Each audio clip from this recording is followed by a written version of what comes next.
let's work on this worksheet number 3. So if you've got the worksheet, get it out. And if you don't worry about it. Whenever you need to, just pause the screen, look on the screen for the data and what you need to do, and then hit the play button to see if you did it right. So the first thing we need to do is enter all this data, which is the exam scores for a class of 25 students. And after we do that, we want to make a box plot of that data and then declare what information that box plot is giving us regarding the exam scores for these 25 students. So first thing you want to do is enter this data into list 1. Now, I'm assuming by now you've already done histograms and you're very good at entering data into your calculator because you've done it making histograms, you've done it checking your answers for means and standard deviations, medians, quartiles. Hopefully it's second nature to you. If it's not, get with it now. So you press the stat key, select 1 for edit, and then enter in all your data. And that's what I've done. I cleared my list and entered it on in. So go ahead, enter the data. Well, first pause your movie, enter your data, then hit the play button to continue. All right, you back now? All right, you've got the data entered in. Now, if you've done the histograms, this is going to be very easy for you because it's very similar. You got the same 2 pitfalls to watch out for.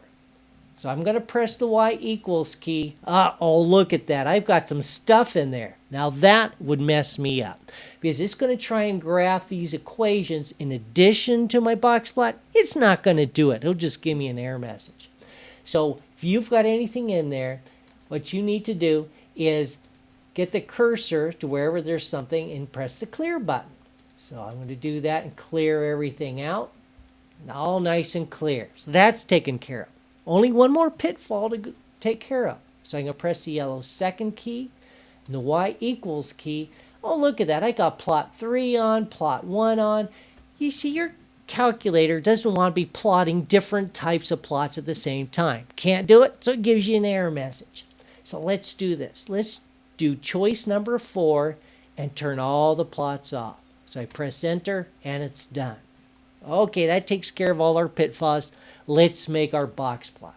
Press the yellow second key, Y equals key. Let's do number 1. Cursor's on 1, you hit enter to select it. Press the down arrow key. Now I'm going to press the right arrow key 1, 2, 3 times. Now I'm going to talk about something very important here.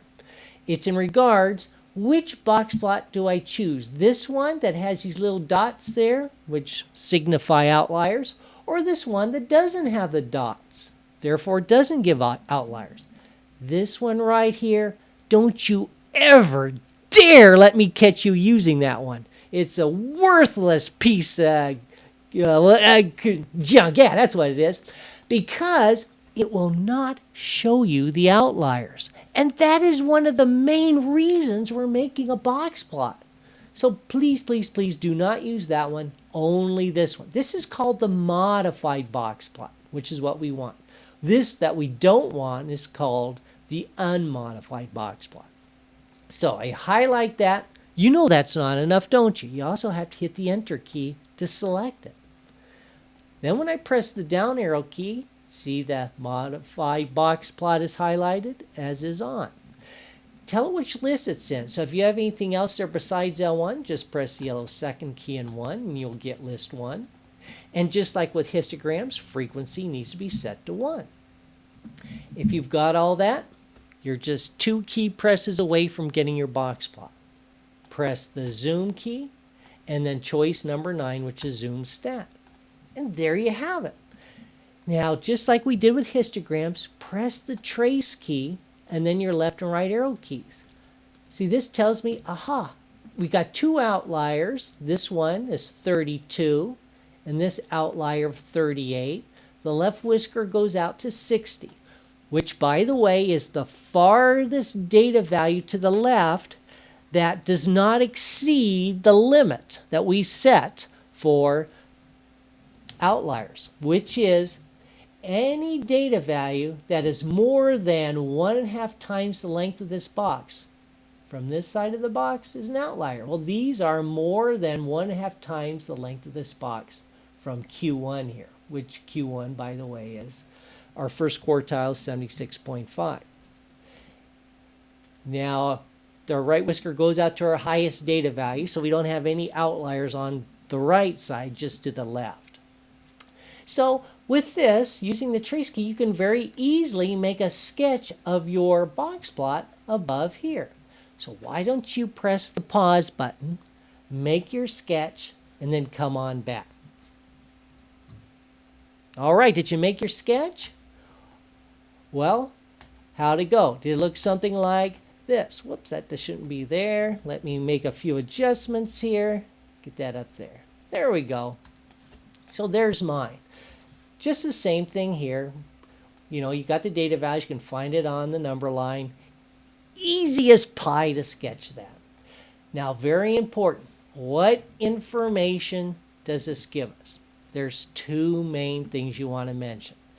That is, if there's outliers and if it appears to be skewed.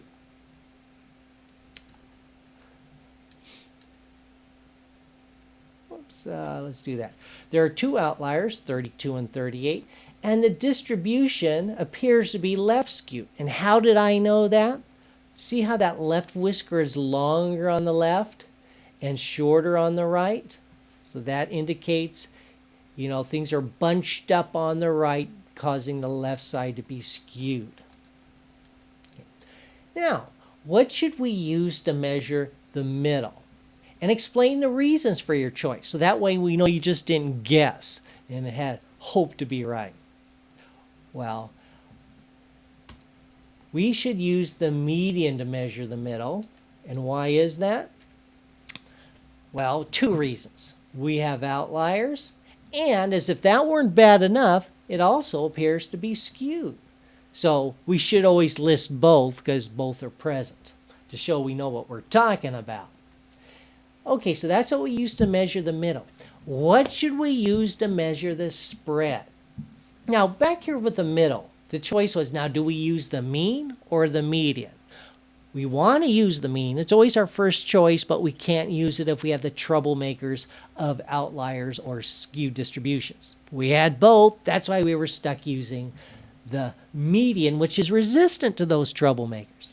Well, same thing is true here. We would like to use the standard deviation measure spread, but we can't because we got the troublemakers. That's why we call them troublemakers. Keep us from using what we want. So we're going to have to use a resistant measure of spread. And do you remember what that is? The interquartile range.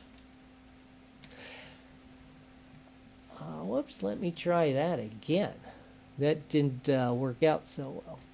There we go. So we're going to use the interquartile range to measure the spread because of the outliers and the skewed distribution. Now here's something else we can do when we know the three things about our data. In other words, if we know that our population has a normal distribution, spell shape, and we know the value for the population mean, say it's 72, and we know the value for the population standard deviation, say it's 3. We could calculate the z-score for any of our data values. So let's suppose we want to calculate the z-score for the data value of 80. So pause the screen. You might need to look up that formula. It's a simple formula, but we don't expect going to make you memorize it, and calculate that. And once you do that, go ahead and state what that z-score tells you. And state whether this data value is unusual or not. And then explain the reason for your answer. Go ahead and do that. Well, you got that all done? All right, let's see how you did. So, calculating your z-score, this is your formula. It's a very simple formula. Just take your data value and subtract the mean. That's the distance between the data value and the mean. If you take that distance and divide it by the size of the standard deviation, it tells you how many standard deviations away from the mean it is.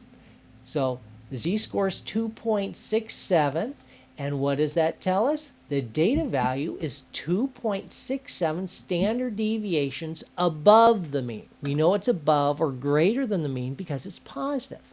A negative z-score means it's less than or below the mean. Now, is this unusual? Well, you should be able to tell that by looking at the z-score. It is unusual because it's more than 2 standard deviations from the mean. Remember the empirical rule. The usual middle 95% of your population is within 2 standard deviations of the mean. Anything outside of that, in other words, more than 2 standard deviations from the mean, is the unusual 5%. That's an important concept because that is going to be coming up a lot later on in inferential statistics. So that was helpful, being able to tell these z-scores and the information it gives you and lets you know if it's unusual or not. Now, let's apply the empirical rule. Find the lower bound and upper bound for the middle 68% of the population. Do the same thing for the middle 95% and middle 99.7%. And for this population, I mean this one right here, with a mean of 72, standard deviation of 3. Go ahead and do that, and then come back here and we'll see how you did.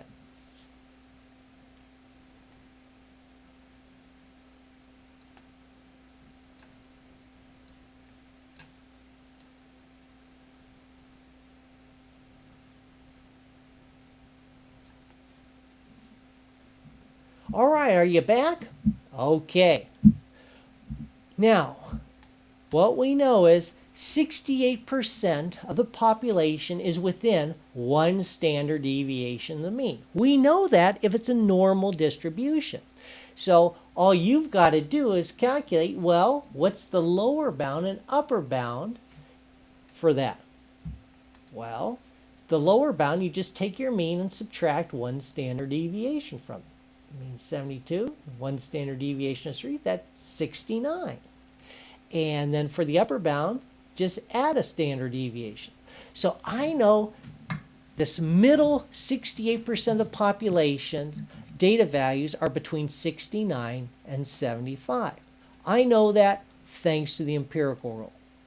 So we'll do this all in one fell swoop for the middle 95%. So you're just going up 2 standard deviations and down 2 standard deviations from the mean. Let's get down here so it's all together so you can see it. So the lower bound is 66, upper bound 78. So the middle 95% of this population is going to have data values between 66 and 78. And then let's do the same thing here for the middle 99.7, which is going up 3 standard deviations and down 3 standard deviations. So the middle 99.7% is between 63 and 81. This empirical rule is very important because it comes up so much later on. So commit it to memory.